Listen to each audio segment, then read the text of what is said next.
being with us tonight. I'm Lynn Brooks.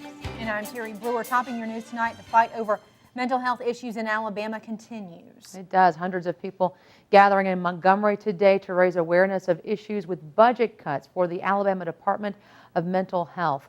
All the details on what those budget cuts are and who they'll affect are in tonight's top story. Advocates for mental health programs met on the steps of the Alabama State House carrying signs and marching to keep funding for mental illness services statewide. According to Tom Holmes with the ARC of Alabama, budget cuts could mean a 25% funding cut for the state to provide adequate programs for individuals with mental illness.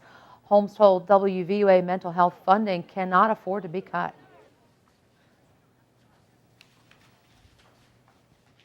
And Holmes told us lawmakers are discussing this issue this afternoon. Much more on these possible mental health funding cuts tonight on WVUA News at 6. Well, if you were outside at all today, it was pretty warm. Certainly does not feel like February out there. Not at all. We have a live look for you now over the city of Tuscaloosa. This shot coming to you from our WVUA tower camera. Right now, everything pretty calm. The question, though, will that change? For the latest, here's Chief Meteorologist Richard Scott. Hi, Richard. Hey, Lynn and Terri, good Wednesday afternoon to you. How about 70 for mid to late February, certainly above the normal for this time of year. A little bit cooler down in Mobile due to sea breeze, 66 now, 72 back at Jackson, 74 in Little Rock. And again, warm air certainly around the southeastern U.S. now. We're watching some thunderstorms develop to our north now, and there's an upper air impulse working across Tennessee at this hour. And there could be an isolated severe storm across mainly our northern counties through this evening. Now, temperatures fall back in the 50s at midnight. And again, that chance for a damaging wind gust, maybe some hailstones with some of the stronger storms that develop. They will be very isolated. What about another risk of some severe weather Thursday night? We've got the full details coming up in weather. It is official. Tuscaloosa City school leaders say Alberta Elementary School is coming back. The school was destroyed during the April 27th tornado. School officials say the plan is to rebuild in the old location on University Boulevard, but first there must be a demographic study to see how the school will adapt to its zoning. Alberta Elementary Principal Brenda Parker says once the school is built, it will serve as the community center.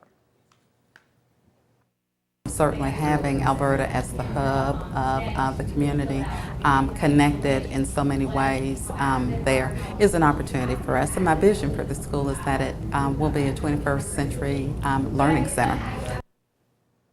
Alberta Elementary students currently go to school at the Tuscaloosa Magnet School. School officials project the entire rebuilding process to take just under 2 years.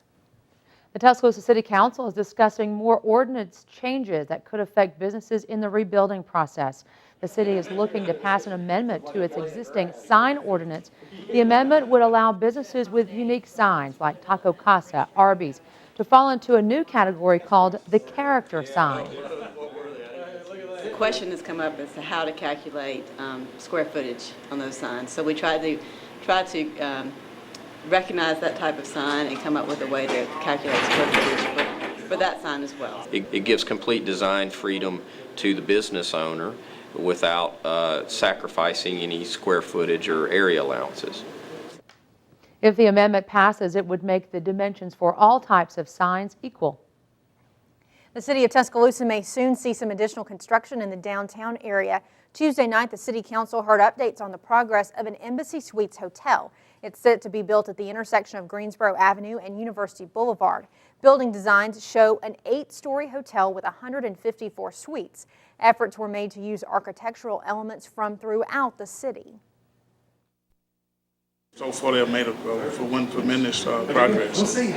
And they feel like in the next 90 days, they will be ready to probably start with construction. Developers say they hope to have the project complete by the fall of 2013.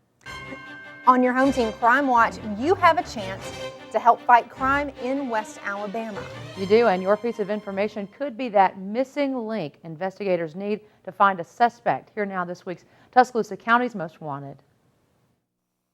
Hello, my name is Ted Sexton, the Sheriff of Tuscaloosa County, and thanks to your help, we have 5 captures in this week's Tuscaloosa County's Most Wanted.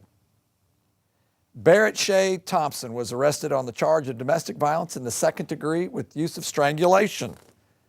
Brian Matthew Adams was arrested on the charge of burglary in the 3rd degree. William Thomas Shelby was arrested on the charge of failure to comply with the Sex Offender Notification Act. Philip Lee Turner was arrested also on the charge of failure to comply with the Sex Offender Notification Act. And also Philip Dunn was arrested on the charge of failure to comply with the Sex Offender Notification Act. Thanks to your help, that makes capture 360. Now we need your help in finding more of Tuscaloosa County's most wanted. Keith Allen Pate is wanted on 2 counts of unlawful manufacture of a controlled substance. He is a white male, 43 years of age, 6 foot tall, 236 pounds, with brown hair and brown eyes. Last known to be living on Highway 140 in Coker, Alabama. Marcus Cleveland Peters. He's wanted on a charge of trafficking in methamphetamine and other charges. He's a white male, 54 years of age. He's 5'10", 175 pounds, with brown hair and blue eyes. Last known to be living on Christian Drive in Northport. Anthony Preston Mullen is wanted on 3 counts of violation of the Sex Offender Notification Act. He's a black male. He's 55 years of age, 5'11", 260 pounds, with black hair and brown eyes. Now, he was last known to be living on Boone Lane in Northport. If you have any information on these as well as others wanted by the Tuscaloosa County Sheriff's Office, please call us at area code 205-464-8672 or go to our website at www.tcsoal.org. You can like us on Facebook and follow us on Twitter. And working together, we'll continue to make Tuscaloosa County a safer place to live. Continuing on your Crime Watch, WVUA is covering Birmingham, where a man is on trial accused of killing his wife on their honeymoon.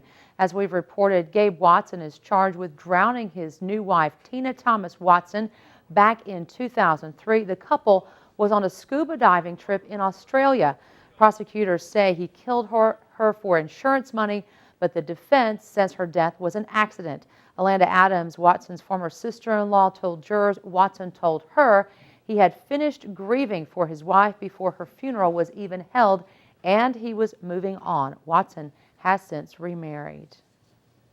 Today, an important day for Christians, Ash Wednesday. That's right. It marks the beginning of Lent. This time is a period of preparation for Easter. Today, St. Francis University Church in Tuscaloosa held Ash Wednesday services for the community. Members of the congregation received ashes on their foreheads as a symbol of penance. University of Alabama freshman Kimberly Goubert shares what Lent means to her. You put yourself in Jesus' shoes when he went and gave up, I think it was like food and water for 40 days and nights, and it just makes you think about like all the things that you can give up that you do every day that you don't really need to do, and you think about it, and it makes you think like every day because you're so used to doing it. You think of it every day because you gotta not do it for 40 days. So during Lent, some Christians give up something as a symbol of their devotion to God.